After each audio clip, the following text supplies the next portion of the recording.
আমন্ত্রণ দীপ্ত সংবাদে আপনাদের সাথে আছি আমি ইয়াসমিন সুমনা। শুরুতেই সংবাদ শিরোনাম। জিয়াউর রহমানের সমাধিতে শ্রদ্ধা জানালেন তারেক রহমান, যাবেন জাতীয় স্মৃতিসৌধে। চাঁদপুরের মেঘনা নদীতে 2 লঞ্চের সংঘর্ষে নিহত 8 জন, সকাল 8টার আগে বাল্কহেড বন্ধ।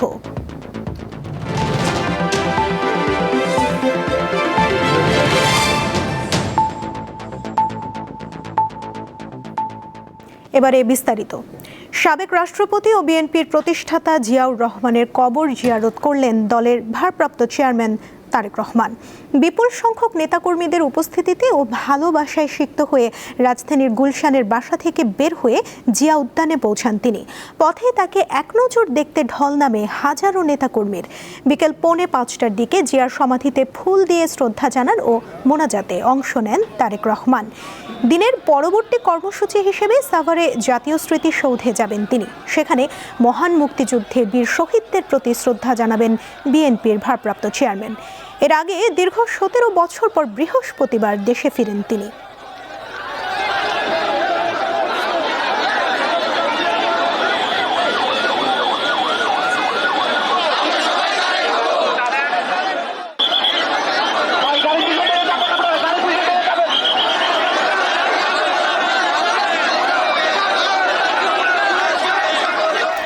দর্শক, জিয়াউর রহমানের সমাধি থেকে আরও খবর জানাতে যুক্ত হচ্ছেন আমাদের সহকর্মী স্বস্তিকা সিংহ।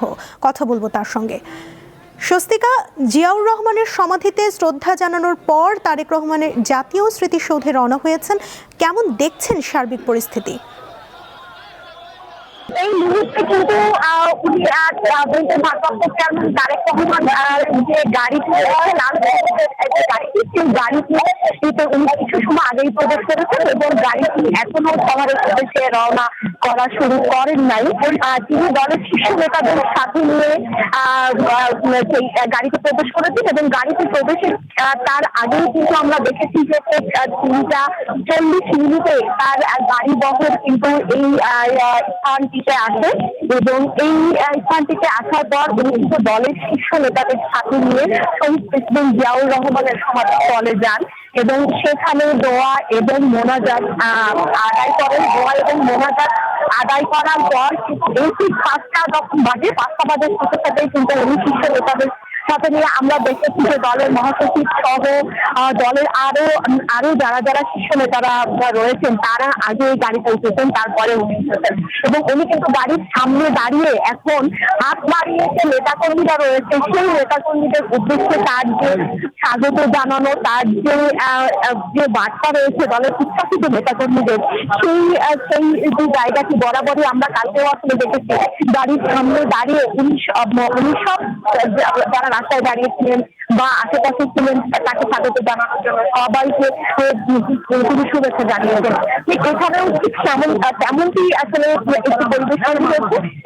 ওনার গাড়িটি আসলে আস্তে আস্তে সাভারের উদ্দেশ্যে রওনা করা শুরু করেছেন, কিন্তু আসলে রাস্তার দুই পাশে যে জনসমুদ্রে পরিণত হয়েছে, যে উচ্ছ্বাসিত নেতাকর্মীরা রয়েছে, বিএনপির আসলে বিভিন্ন অঙ্গ সংগঠনের নেতাকর্মীরা এবং তৃণমূল পর্যায়ের নেতাকর্মীরা এবং ঢাকা মহানগর এবং দক্ষিণ মহানগরের বিভিন্ন নেতাকর্মীরা এখানে এসেছে, কেন্দ্রীয় নেতাকর্মীরা, সেই সবাইকে কিন্তু উনি গাড়ির সামনে দাঁড়িয়ে কিন্তু স্বাগত জানাচ্ছে এবং সবাইকে শুভেচ্ছা জানাচ্ছে। সেই জায়গা তৈরি হওয়ার কারণে তার গাড়ির বহরটি আসলে শহরের উদ্দেশ্যে রওনা করতে একটু ধীর প্রক্রিয়াটা আসলে রওনা করছে এবং তার গাড়ির সামনে কিন্তু যে নিরাপত্তা বলয় রয়েছে সেই নিরাপত্তা বলয়টি কিন্তু কঠোরভাবে রয়েছে গাড়ির সামনে এবং গাড়ির পেছনে।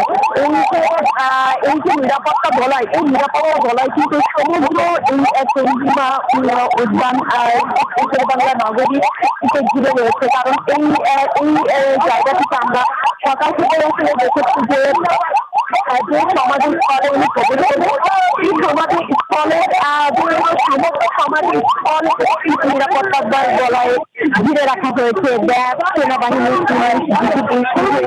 আমরা বিভিন্ন পর্যায়ের যারা আইন শৃঙ্খলা বাহিনীর সদস্যরা রয়েছে তাদের আমরা দেখেছি। তেমনই ভাবে কিন্তু আমরা দেখেছি যে গুলশান থেকে তার গাড়ি বহরটি যখন এই শেরেবাংলা নগরে প্রবেশ করে তখন কিন্তু আমরা দেখেছি যে আজ শুক্রবার হলেও কিন্তু আমরা পুরো রাজধানী করে তার গাড়ি বহরটি যে রাস্তা দিয়ে আসা শুরু করেছিল গুলশান থেকে শুরু করে এই শেরেবাংলা নগর পর্যন্ত নেতাকর্মীরা রাস্তার দুই পাশে দাঁড়িয়েছেন, সড়কের দুই পাশে দাঁড়িয়ে স্বাগত জানিয়েছেন এবং এই স্বাগত জানানোর জন্য এখনো নেতাকর্মীদের বিভিন্ন দল রয়েছে। নেতাকর্মীদের বিভিন্ন দলের সাথে কিন্তু তারা তাদের মতন করে গাড়ি বহন নিয়ে তারা যাত্রা শুরু করেছেন, কারণ উনি সাভারের উদ্দেশ্যে এখন রওনা করেছেন। সাভার জাতীয় স্মৃতিসৌধে মুক্তিযুদ্ধের শহীদদের যে উদ্দেশ্যে তিনি শ্রদ্ধা নিবেদন করবেন, এই শ্রদ্ধা নিবেদনের জন্যই তার এই যাত্রা। যে যাত্রার সঙ্গী রয়েছেন দলের মহাসচিব মির্জাফর ইসলাম আলমগীর এবং বিএনপির যে স্থায়ী কমিটির সদস্যরা রয়েছেন সেই স্থায়ী কমিটির সদস্যরা তার যাত্রার সঙ্গী হিসাবে যাত্রা করার এবং তার যে নিরাপত্তা, সেই নিরাপত্তার বলয়টি কিন্তু র্যাব, আইন শৃঙ্খলা বাহিনী থেকে শুরু করে নিরাপত্তার যে জায়গাগুলো রয়েছে সেই সকল নিরাপত্তা বলয়ের মধ্যে দিয়ে কিন্তু আমরা ধীরে ধীরে এই শেরেবাংলা নগর থেকে সাভারের উদ্দেশ্যে রওনা করছে এবং আমরা দেখেছি যে উনি যখন এখানে তখন যখন তার গাড়িটি প্রবেশ করে এই জায়গায় থেকে কিন্তু একটু আবেগপূর্ণ পরিবেশ তৈরি হয়, কারণ আসলে দীর্ঘ 1.5 যুগ পর এই শেরেবাংলা নগরে তার যে দলের যে কান্ডারি ছিলেন শহীদ প্রেসিডেন্ট জিয়াউর রহমান তার সমাধিস্থলে তিনি এসেছেন। সর্বশেষ 2006 সালের 1 সেপ্টেম্বর তিনি এই স্থানটিতে এসেছিলেন। সেই 2006 সালের 1 সেপ্টেম্বরের পর কিন্তু এই 2025-এর এই আজকের দিনে তিনি এই সমাধিস্থলটিতে এসেছেন এবং এই দীর্ঘ এত সময় পর তার এই বাংলাদেশের মাটিতে প্রবেশ করা, বাংলাদেশের মাটিতে পা দেওয়া, তারপর বাংলাদেশের মাটিতে পা দেওয়ার সাথে সাথে আসলে হাজারো জনতার তার এখানে এবং আজকেও আমরা সামনে তেমন কিছুতে আসলে দেখেছি হাজারো মানুষের ভালোবাসায় সিদ্ধ হয়ে তিনি সেই গুলশান এভিনিউর যে বাসভবনে তিনি ছিলেন সেই বাসভবনের। স্বস্তিকা, আপনি থাকবেন সেখানে, আমরা নিশ্চয়ই পরবর্তীতে আপনার কাছ থেকে আরও তথ্য জানব। দীর্ঘ 17 বছর পর দেশে ফিরে মুক্তিযুদ্ধে শহীদদের প্রতি শ্রদ্ধা জানাবেন বিএনপির ভারপ্রাপ্ত চেয়ারম্যান তারেক রহমান। তারেক রহমানের সাভার সফর ঘিরে ঢাকা আরিচা মহাসড়ক ও জাতীয় স্মৃতিসৌধ এলাকায় 4 স্তরের নিরাপত্তা নেওয়া হয়েছে। নিরাপত্তার স্বার্থে সকাল থেকেই স্মৃতিসৌধের প্রধান ফটকে সাধারণ দর্শনার্থীদের প্রবেশে নিরুৎসাহিত করা হচ্ছে। এছাড়া স্মৃতিসৌধ ও আশপাশের নিশ্চিদ্র নিরাপত্তা বলয় তৈরি করেছে আইন শৃঙ্খলা রক্ষাকারী বাহিনীর সদস্যরা। মোতায়েন করা হয়েছে 1000-এর অধিক পুলিশ সদস্য। পোশাকধারী পুলিশের পাশাপাশি কাজ করছে গোয়েন্দা পুলিশ ও সাদা পোশাকের বিশেষ নিরাপত্তা দল।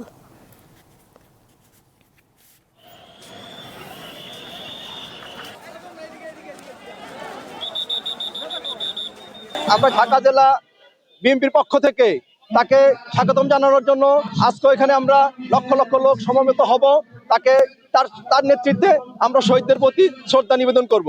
আগামী দিনের যে সরকার গঠিত হবে, ভাবি প্রধানমন্ত্রী জনাব তারেক রহমান আমাদের মাঝে এসে উপস্থিত হয়েছেন এবং আজকে আমাদের স্মৃতিসৌধে যে শহীদদের প্রতি শ্রদ্ধা জানাতে ইতিমধ্যেই আমাদের মধ্যে আসবেন এবং আগামীতে আমরা যেসব কার্যক্রম নিয়ে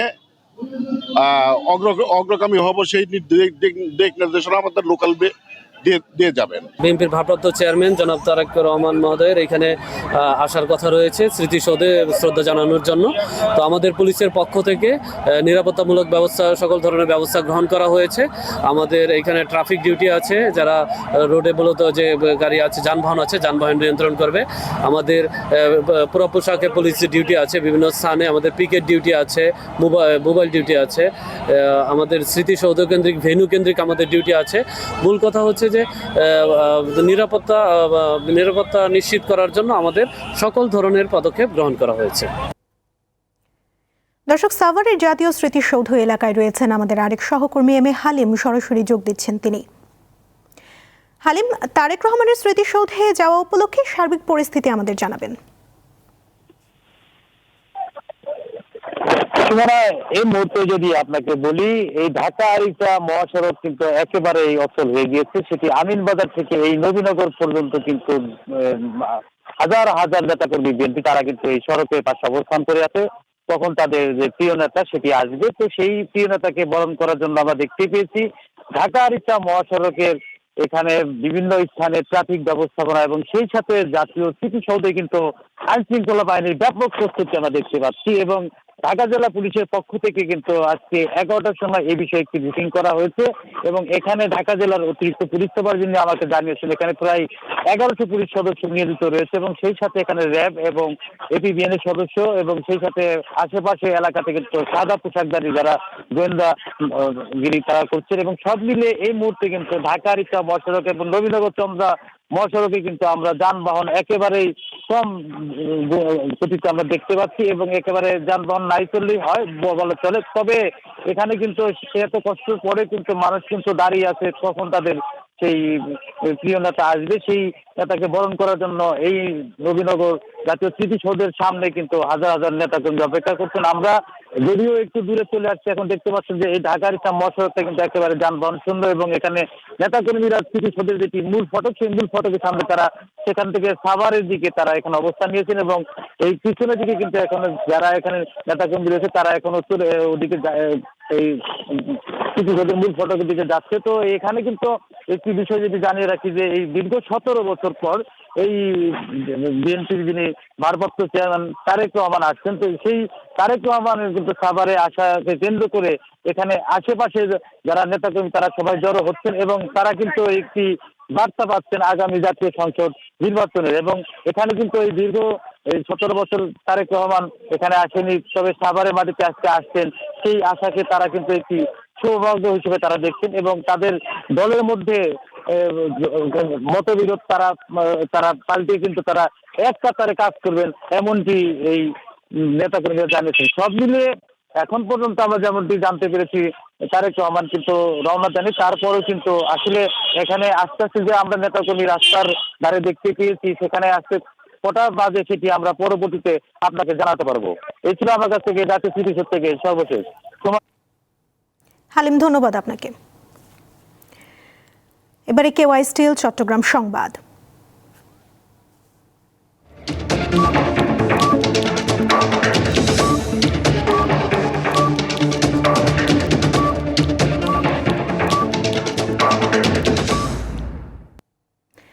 শহীদ ওসমান হাদি হত্যার ঘটনায় জড়িতদের গ্রেফতার ও বিচারের দাবিতে চট্টগ্রামে বিক্ষোভ মিছিল শেষে সমাবেশ করেছে ইনকিলাব মঞ্চের নেতৃবৃন্দ।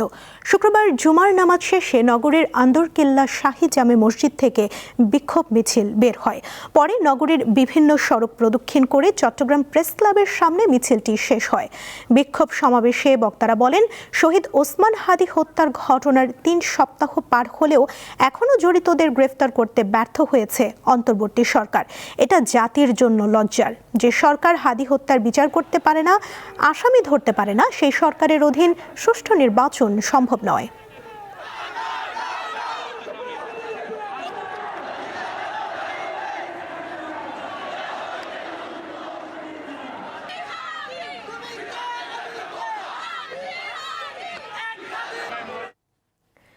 চাঁদপুরের মেঘনা নদীতে 2টি লঞ্চের সংঘর্ষে অন্তত 8 জন নিহত হয়েছে। এমভি জাকির সম্রাট 3 ও অ্যাডভেঞ্চার 9 লঞ্চের মধ্যে বৃহস্পতিবার গভীর রাতে এই সংঘর্ষের ঘটনা ঘটে। হতাহতের বিষয়টি নিশ্চিত করেছে নৌ পুলিশ। যাত্রীরা জানায়, বৃহস্পতিবার বিকেলে ভোলার ঘোষেরহাট ঘাট থেকে যাত্রী নিয়ে ঢাকার দিকে রওনা করে এমভি জাকির সম্রাট 3। চাঁদপুরে মেঘনা নদীতে আসার পর ঘন কুয়াশার কারণে ধীর গতিতে চলছিল লঞ্চটি। এ সময় বরিশালের যাত্রীবাহী লঞ্চ অ্যাডভেঞ্চার 9-এর সাথে সংঘর্ষ হয়। এতে এমভি জাকির সম্রাট লঞ্চের এক পাশ দুমড়ে মুচড়ে যায়। এ ঘটনায় আহত হয়েছেন বেশ কয়েকজন। এক সপ্তাহের ব্যবধানে রাজধানীর বাজারে পেঁয়াজের দাম অনেকটা কমেছে। এছাড়া সব ধরনের সবজির দামও রয়েছে নাগালের মধ্যে। ভরা মৌসুমে সবজির সরবরাহ বেশি এবং দাম কম হওয়ায় খুশি ক্রেতারা। রাজধানীতে বেড়েছে শীত, এর প্রভাব পড়েছে শুক্রবারের বাজারে। অন্য দিনের চেয়ে লোকজনের আনাগোনা কম, বলছি কারণ বাজারের চিত্র। বাজারে পর্যাপ্ত শীতকালীন সবজির সমাহার। বেশ কিছুদিন ধরে সেঞ্চুরি পার করা কাঁচামরিচের দামও কমেছে। প্রকারভেদে ৬০ থেকে ৮০ টাকা কেজি দরে বিক্রি হচ্ছে। ফুলকপি, বাঁধাকপি, নতুন আলু, শিম, লাউ সহ অন্যান্য সবজিতে ভরপুর কাঁচা বাজার। দামও রয়েছে নাগালের মধ্যে। দাম বেড়েছে করলা এখন ৬০ টাকা, আর টমেটো আজকে ৬০ টাকা, টমেটোর দামটা কমে আছে। আর গাজর ৪০, মরিচের দামটা একটু বেশি, মরিচ আজকে ৮০ টাকা করে। আগের তুলনায় আজকে দাম একটু বাড়তি, আর লোকজন আজকে অনেকটাই কম। এখন তো শীতের ভরপুর মৌসুমের সময়, এই মৌসুমের সময় যদি একটু গ্রাহকেরা কম রেটে সবজি না কিনতে পারে তাহলে আর কোন সময় কিনতে পারবে? শীতকালীন সবজি হিসেবে যেভাবে দাম থাকার কথা ওইভাবেই দেখি আছে। পেঁয়াজের দাম সপ্তাহের ব্যবধানে ২০ থেকে ৩০ টাকা কমেছে। গত সপ্তাহে প্রতি কেজি পেঁয়াজ বিক্রি হয় ৯০ টাকায়। এখন প্রতি কেজি পেঁয়াজ ৬০ থেকে ৬৫ টাকায় পাওয়া যাচ্ছে। এক সপ্তাহ আগে থেকে আজকে মোটামুটি একটু দাম মোটামুটি এরকম যদি কম দামে থাকে তাহলে মানুষের জন্য একটু সহনীয়, লিবারাল হয়।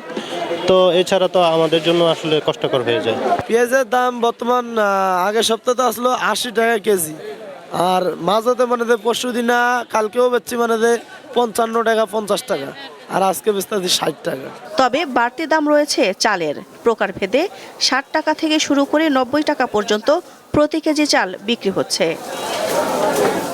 বাজারে পাওয়া যাচ্ছে খালবিলের মাছ, এজন্য মাছের দাম স্থিতিশীল রয়েছে। অপরিবর্তিত রয়েছে গরু ও খাসির মাংসের দাম। দিলশাদানি, দীপ্ত সংবাদ, ঢাকা। শাহবাগে সড়ক অবরোধ করেছে ইনকিলাব মঞ্চ।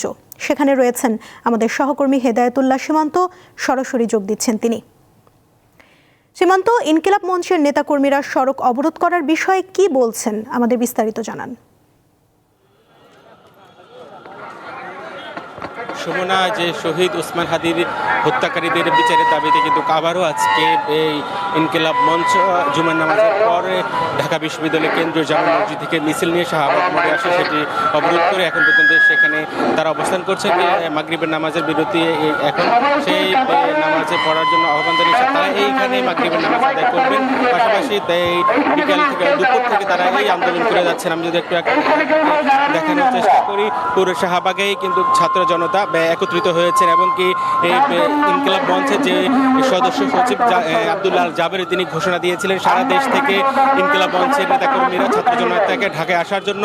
তারা কিছুক্ষণ আগে সে ঘোষণা করেছিলেন যে এই শাহবাগ মোড়ে অন্তর্বর্তী সরকারের যারা উপদেষ্টা রয়েছেন তারা যদি এখানে মিলিত না হন তারা কিন্তু এই রাজপথ ছাড়বেন, অর্থাৎ আজকে রাতও তারা এখানে যাপন করবেন এমনটি জানিয়েছে। পাশাপাশি সারা দেশ থেকে যে নেতাকর্মীদের এবং কি ছাত্র জনতাকে শাহবাগে মিলিত হওয়ার আহ্বান জানিয়েছেন সদস্য সচিব।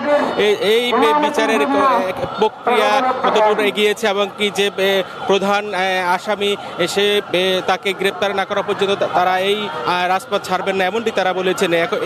এখন থেকে সে লাগাতার কর্মসূচিতে তারা যাবেন এবং কি তারা বলেছেন যে ওসমান হাদির যে আদর্শ, যে আধিপত্য, ভারতীয় আধিপত্যবাদের বিরুদ্ধে তার যে অবস্থান, সেই অবস্থানে কিন্তু তার যে নেতাকর্মীরা রয়েছেন তারা তার সেই অবস্থানে রয়েছেন, তার সেই আদর্শকে তারা লালন করেন।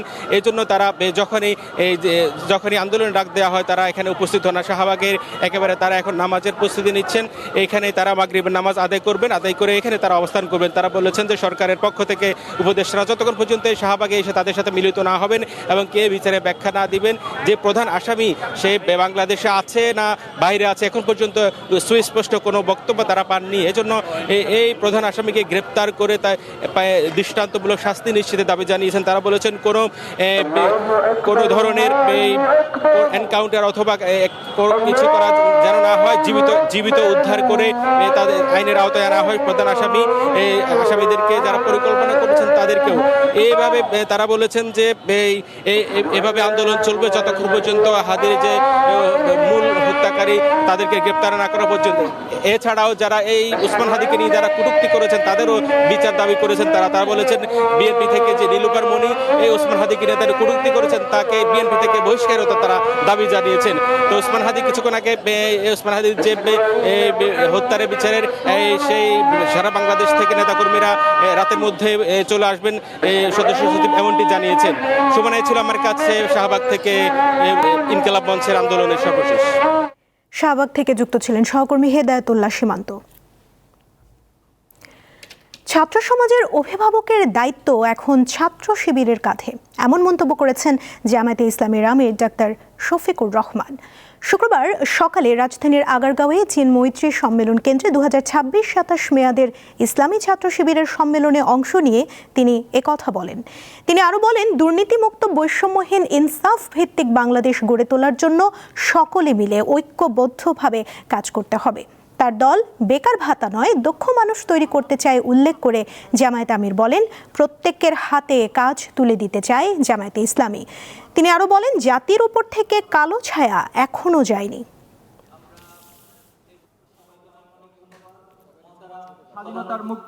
ফ্রিল্যান্সিং ও প্রযুক্তি শিক্ষায় নতুন মাইলফলক স্থাপন করেছেন পাবনার ঈশ্বরদীর আশরাফুল আলম। ফ্রিল্যান্সিংয়ে দক্ষ জনগোষ্ঠী গড়ে তুলতে প্রতিষ্ঠা করেছেন Pen IT Technical Training Institute নামের একটি প্রতিষ্ঠান, যেখানে তরুণদের রয়েছে আইটি সেক্টরে দক্ষতা অর্জনের সুযোগ। মূলত স্থানীয় যুবকদের আন্তর্জাতিক বাজারে প্রতিযোগিতার জন্য প্রস্তুত করাই আশরাফুলের মূল লক্ষ্য। পাবনার ঈশ্বরদীর সফল ফ্রিল্যান্সার আশরাফুল স্কুল জীবন থেকে তথ্য প্রযুক্তির প্রতি তার প্রবল আগ্রহ। 2008 সালে প্রথমে ইউটিউব ও বিভিন্ন ব্লগ থেকে আইটির নানা বিষয়ে দক্ষতা অর্জন করতে শুরু করেন তিনি।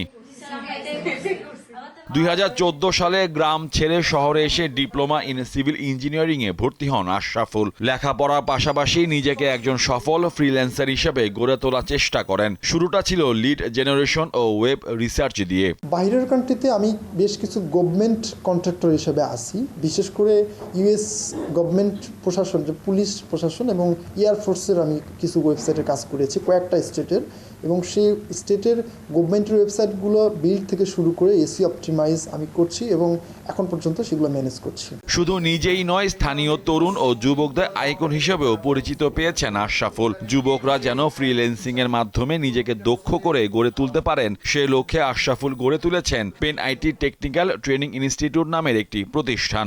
ধীরে করতে করতে একটা পর্যায়ে এসে স্যারের গাইডলাইন মেনটেন করলাম। এখন মোটামুটি আমি আমার ফ্যামিলি মেনটেন করতে পারি। এই প্রতিষ্ঠানে বেসিকও শেখা হয়েছে, কম্পিউটার বেসিক, এমনকি আমি পরীক্ষাও দিচ্ছি, আমাদের রেজাল্ট এসে পড়ছে। এখন আমি বর্তমানে ওয়ার্ডপ্রেস ডিজাইনিং নিয়ে কোর্স করছি। এখান থেকে সুন্দরভাবে ফ্রিল্যান্সিংটা করে নিজের জন্য কিছু করা, পরিবারের জন্য কিছু করা, দেশের জন্য কিছু করা, এটাই মূলত আমার স্বপ্ন। এই ইনস্টিটিউটে 11টি ব্যাচে ওয়েব ও গ্রাফিক্স ডিজাইনে 137 জন শিক্ষার্থী ফ্রিল্যান্সিং ও কম্পিউটার বেসিক ট্রেনিং নিয়ে থাকেন। এছাড়া বাংলাদেশ ওমেন চেম্বার অফ কমার্সের অধীনে বেসিক ও গ্রাফিক্স ডিজাইনের জন্য 48 জন নারীকে প্রতিদিন 5 ঘন্টা করে প্রশিক্ষণ দেওয়া হয় এখানে। দীপ্ত বার্তা কক্ষ। দীপ্ত সংবাদ শেষ করার আগে শিরোনামগুলো জানিয়ে দিচ্ছি আরও একবার। জিয়াউর রহমানের সমাধিতে তারেক রহমানের শ্রদ্ধা, রওনা হয়েছেন স্মৃতিসৌধের পথে। চাঁদপুরের মেঘনা নদীতে 2 লঞ্চের সংঘর্ষে নিহত 8 জন, সকাল 8টার আগে বাল্কহেড বন্ধ। এই ছিল এখনকার মতো। এরপর 6টা 40-এ সন্ধ্যার সংবাদ দেখার আমন্ত্রণ রইল। এছাড়া আরও তথ্য পেতে যুক্ত থাকুন দীপ্ত ডিজিটাল প্ল্যাটফর্মের সাথে। ধন্যবাদ সবাইকে।